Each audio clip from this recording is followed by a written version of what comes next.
తెలంగాణ తల్లిని అవహేళన చేస్తే నాలుక కోస్తామని తెలంగాణ రాష్ట్ర ప్రభుత్వ విప్ ఆలేరు ఎమ్మెల్యే బీర్ల ఐలయ్య హెచ్చరించారు. హైదరాబాద్లోని సిఎల్పిలో నిర్వహించిన మీడియా సమావేశంలో ఆయన మాట్లాడారు. మంగళవారం హైదరాబాద్లోని సిఎల్పిలో ఏర్పాటు చేసిన మీడియా సమావేశంలో తెలంగాణ రాష్ట్ర ప్రభుత్వ విప్ ఆలేరు ఎమ్మెల్యే బీర్ల ఐలయ్య మాట్లాడుతూ తెలంగాణ తల్లిపైన బీఆర్ఎస్ అత్యంత హేయమైన నీచమైన రాజకీయాలు చేస్తుందన్నారు.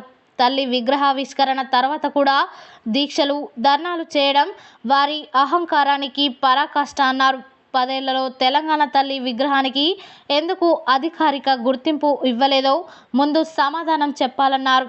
తల్లి విగ్రహాన్ని ఎందుకు అధికారంగా ప్రతిష్ఠించలేదని ప్రశ్నించారు.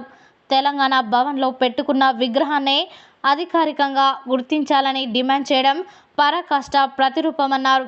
తెలంగాణ తల్లి విగ్రహంపై కేసీఆర్ కుట్రలు చేశాడని, తెలంగాణ పితగా తన విగ్రహాన్ని ఏర్పాటు చేయించుకోవాలని తల్లి విగ్రహాన్ని ప్రతిష్ఠించలేదన్నారు. తాను చనిపోయేంత వరకు తెలంగాణలో బీఆర్ఎస్ పార్టీనే అధికారంలో ఉంటుందని కేసీఆర్ భావించాడు. అందుకే తెలంగాణ తల్లి విగ్రహాన్ని అధికారికంగా ప్రతిష్ఠించలేదన్నారు.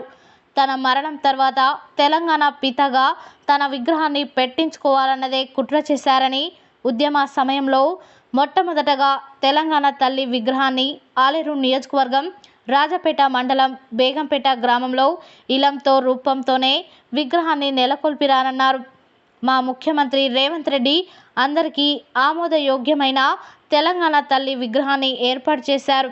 ఆ విగ్రహంలో ప్రతి ఒక్కరూ తమ ఇంటి ఆడబిడ్డను చూసుకుంటున్నారు. ఆకుపచ్చని రంగులో తల్లి విగ్రహం చూస్తుంటే ఆనందంతో ఒళ్ళు పులకరించిపోతుంది.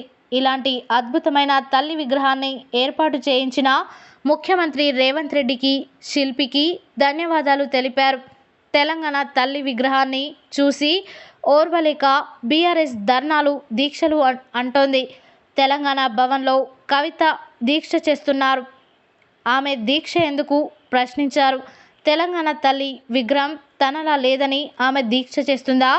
నీలాగా వజ్ర వైడూర్యాలు, కిరీటాలు, దగదగ మెరిసే పట్టు చీరలు తెలంగాణ తల్లికి లేవని బాధపడుతున్నావా అని ఒక చేతిలో లిక్కర్ బాటిల్ పెట్టి ఫామ్ హౌస్లు, గెస్ట్ హౌజుల్లో తెలంగాణ తల్లి ఉన్నట్లు పెట్టాలా?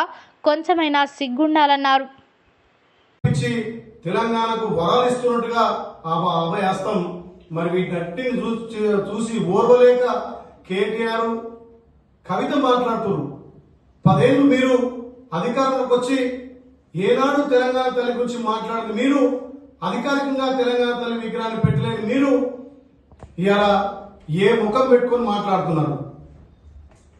అదేవిధంగా తెలంగాణ సెంటిమెంట్ మీద వచ్చిన మీరు ఆ తెలంగాణ సెంటిమెంట్ కూడా తీసేసి టిఆర్ఎస్ పార్టీని బీఆర్ఎస్ పెట్టారు కాబట్టి తెలంగాణలో మీ పార్టీని ఇంటికి పంపిర్రు. అయినా మీకు సిగ్గు శరం రావట్లేదు.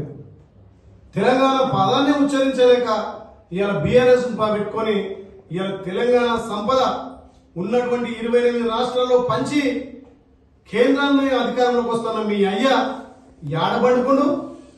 తెలంగాణ ప్రజలు తిరగబడితే ఇదే జరుగుతుంది. తెలంగాణ ప్రజలు దేన్నైనా సహిస్తారు, కానీ అరాచకాన్ని, రాజరికాన్ని సహించరు. నవాబులను ఎదుర్కొట్టినటువంటి తెలంగాణ ఉద్యమగడ్డ, రాచరిక పోకడలను చెరిపేసినటువంటి వీర వనితలు, వీర యోధులు ఉన్నటువంటి ఈ తెలంగాణ గడ్డ మీరు లెక్క మాకు. అందుకే మిమ్మల్ని ఇంట్లో కూర్చోబెట్టిరు. అయినా మీకు ఇంకా సిగ్గు శరం లేకుండా మాట్లాడుతున్నారు. తెలంగాణ ప్రజలు 10 ఏళ్ళు మీకు అధికారం ఇస్తే దోచుకొని దాచుకొని ఏ ఉద్యమకారుని గుర్తించలే, ఏ కవుని గుర్తించలే, ఏ కళాకారుని గుర్తించలే. ఇలా మా గౌరవ ముఖ్యమంత్రి యుద్ధ నౌక గద్దర్ గారి బిడ్డకు సంస్థ స్థానం ఇచ్చినాం. గద్దర్ గారు ఆ రోజు చెప్పారు తెలంగాణ మాతృ మద్దతు ఉండాలని. తెలంగాణ తల్లి గురించి గద్దర్ పాట రూపంలో చెప్పిండు. అలాంటి గద్దర్ కూడా కనీసం సెక్రటరియట్ ముందు 3 గంటలు కూర్చోబెట్టిన చరిత్ర మీ రాచరిక పోకడ, మీ అరాచక పాలన. అందుకే తెలంగాణ ప్రజలు మీ అరాచక పాలన చర్మగీతం పాడారు కాబట్టి ఇవాళ మళ్ళీ తెలంగాణ తల్లిని తీసేస్తా, తెలంగాణను నేను గాంధీ భవన్ అంతని సిగ్గుమాలిన మాట్లాడుతున్నాడు కేటీఆర్. నిన్న సబ్బండ వర్గాలు తెలంగాణలో ఒక పండుగ చేసుకున్నారు. ఏదైతే ఉద్యమ సమయంలో తెలంగాణలో మొట్టమొదటిగా మా ఆలయ నియోజకవర్గం రాజపేట మండలం బేగంపేటలో అప్పుడు తెలంగాణ తల్లి ఇలా ఉండాలి, గరీబుల తల్లి ఇలా ఉండాలి, ఉద్యమకారుల తల్లి ఇలా ఉండాలని చెప్పి 2007లోనే తెలంగాణ తల్లిని మా ఆలేరు రాజాపేట మండలం బేగంపేటలో తల్లి రూపం ఇలా ఉంది. ఒక చేతిలో మొక్కజొన్న కంకి, ఒక చేతిలో అభయాసం ఇచ్చుకుంటూ 2007లోనే బేగంపేట గ్రామంలో ఇప్పటికీ ఆ తల్లి విగ్రహం ఉంది. అదే నమూనా కోరినటువంటి తల్లి ఇవాళ నిన్న ఇక్కడ మన సెక్రటరియట్ లో చేసుకున్న తల్లి ఆ చేతిలో కంకి, ఓ చేతిలో అభయస్తం.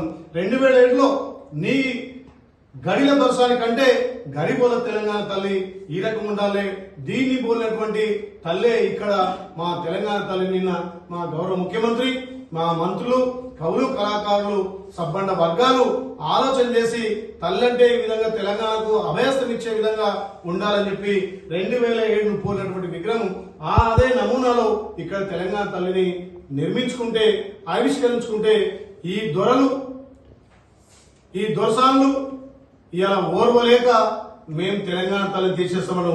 తస్మత్ జాగ్రత్త బిడ్డ.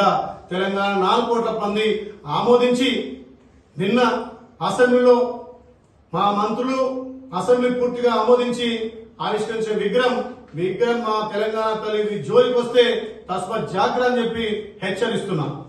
భారతదేశంలో ఏ రాష్ట్రంలో పండనటువంటి పంట తెలంగాణలో పడుతుంది. 66.77 లక్షల ఎకరాల్లో ఇలా వరి విస్తీర్ణమైంది. ఇలా 154 లక్షల మెట్రిక్ టన్నుల వరి ధాన్యం భారతదేశంలో తెలంగాణ మొదటి స్థానంలో ఉంచిందంటే గౌరవ ముఖ్యమంత్రి రేవంత్ రెడ్డి గారు మీ కట్టిన కాళేశ్వరం కూలిపోయినా, మీ మేడిగడ్డ కూలిపోయినా ఇలా మేము కట్టిన ప్రాజెక్టులతోటి, కాంగ్రెస్ పార్టీ కట్టిన ప్రాజెక్టులతోటి ఇంత గణనీయమైన వరి పంట అభివృద్ధి అయిందంటే దీన్ని చూసి ఓర్వలేక మీరు చిల్లర మల్ల రాజ్యం చేస్తున్నారు. మేము ప్రజాపాలన అందిస్తున్నాం. మేము గౌరవంగా మా తల్లి విగ్రహం ఉండాలి, అధికారికంగా ఉండాలి. గడిల తెలంగాణ వద్దు, గరీబుల తల్లి ఉండాలి. ఈ దొరసాని కాదు, ప్రతి ఇంట్లో ఒక మాతృమూర్తిగా మా అమ్మను చూసినట్టుగా, మా నాయనమ్మను చూసినట్టుగా, మా అక్కను చూసినట్టు ఉండాలని ప్రతి తెలంగాణ పౌరుడు కోరుకున్నటువంటి తల్లి ఈ తెలంగాణ తల్లి విగ్రహం. కాబట్టి మళ్ళొక్కసారి ఈ తెలంగాణ తల్లి గురించి గాని ఇంకేమైనా మా ప్రభుత్వం మాట్లాడితే కేటీఆర్, హరీష్ రావు గారి 4వ తెలంగాణ ప్రజలు కోస్తారు. తస్మాత్ జాగ్రత్త. ఇప్పటికైనా చిల్లర మల్లర రాజకీయాలు బంద్ చేసి